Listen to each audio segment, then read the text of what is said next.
विधान परिषदेच्या जागेवरून महायुतीत पेच कायम आहे।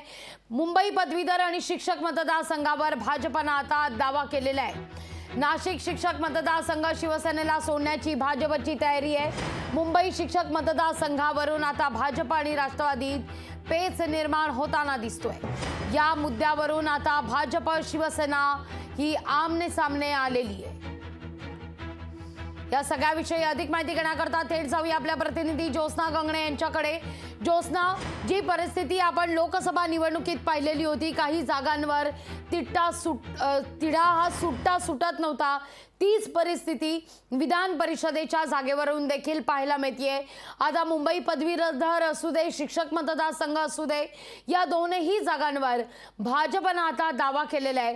त्यामुळे तिथं शिवसेना आणि राष्ट्रवादी काँग्रेस समोर एक मोठं आव्हान आहे आपल्या गोट्यात जागा खेचून आणण्याचं। लागवी अगदी बरोबर आहे। 4 जागा आहे विधान परिषदेच्या, ज्याच्यामध्ये मुंबई शिक्षक मतदारसंघ, मुंबई पदवीधर मतदारसंघ, कोकणचा जो आहे तो पदवीधर मतदारसंघ आणि नाशिकचा शिक्षक मतदारसंघ, असे 4 जागा आहे।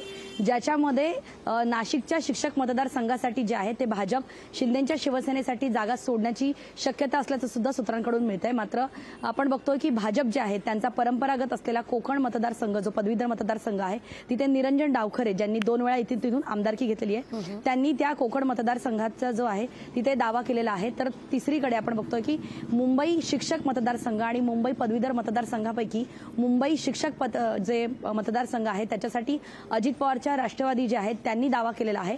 त्यामुळे मुंबई पदवीधर मतदारसंघ हा अद्याप भाजपच्या वाट्याला येतोय असं दिसतंय।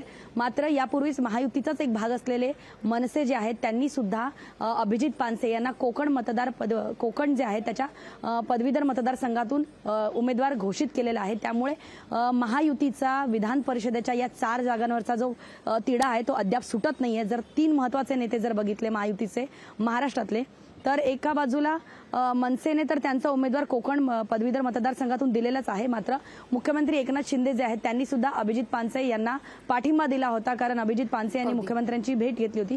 त्यावेळेस अभिजित पानसे यांना आमचा पाठिंबा आहे अशी माहिती सुद्धा समोर आलेली होती। आता 3 जागा ज्या आहेत त्या महत्त्वाच्या आहेत।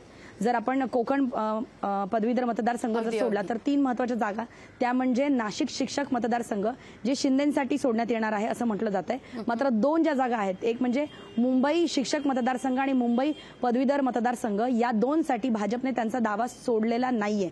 त्याच्यामुळे मुंबई पदवीधर मतदारसंघातून, कारण मुंबईमध्ये ताकद वाढवण्याची जी गरज जी आहे ती महायुतीतल्या सर्वच पक्षांची आहे, मग ती शिंदेच्या शिवसेनेची असो, त्यासाठी जे आहे 3 नेते, कारण अजित पवार सुद्धा पुण्यात आहेत, मुख्यमंत्री मुंबईत नाही आहेत, स्वतः उपमुख्यमंत्री जे आहेत ते सुद्धा प्रचाराला आहेत। त्यामुळे 3 जागांवर तिढा वाढण्याची शक्यता वर्तवली जाते।